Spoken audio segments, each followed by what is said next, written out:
So after my son had told me that he didn't think that there was a God either, at that point in my life, I started thinking about, okay, what should I do? Here I am, the father, the leader of this family, and it's not right that my child should make a decision about what he believed in God based on what I believed.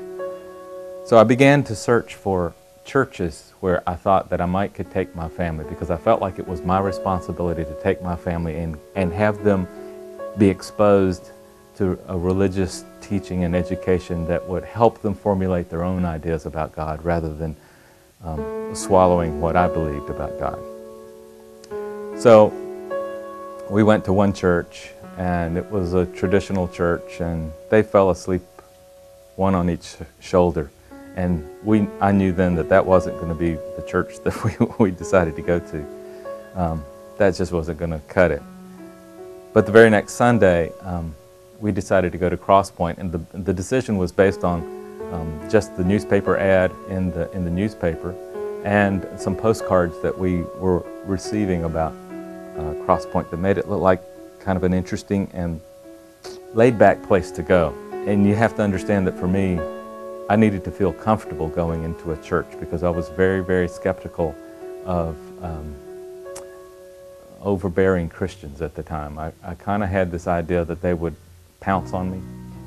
And so I wanted to go into a place where I could feel like I was anonymous. And I didn't want anybody to know that I was an atheist. That would be not a good thing. So we went to church that Sunday, and I think we sat in the back. We were meeting in a theater at that time. We sat in the back with the babies where it was safe, and I had my family around me, and they just thought it was the coolest thing. I mean, my wife loved it. My children were like in love with the coffee and the donuts and what they called, good rock and roll music at the time. And so it stuck. We started going to church.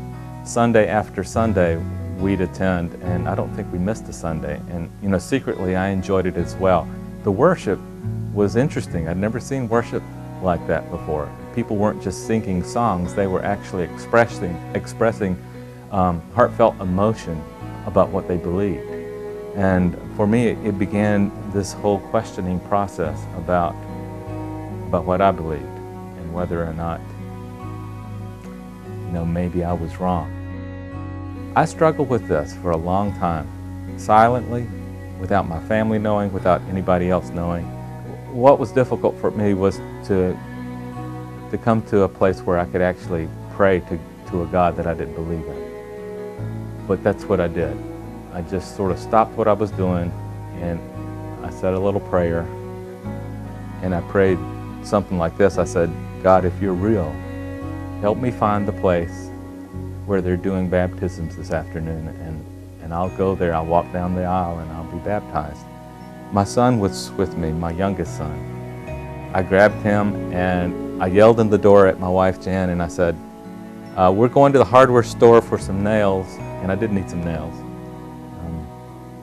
Then we drove down the street, and then there was a little church on the left, and there were a few cars in that parking lot, so I just sort of pulled in there, and we got out, and I was walking with Brad, my son, and he looked at that church, and he said, this is not the hardware store, Dad. And I said, yep, you're right, it's not. I just want to check on something. So we walked into the back of the church building, and we heard some voices, and I peeked my head in there, and there were people I knew from Cross Point.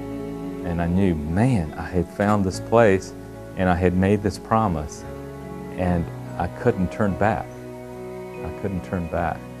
And I showed up in my jeans and my work clothes and muddy boots, and I walked down the aisle, and Steve Larson was our senior pastor at the time, and I saw him. I knew him, and he knew me, and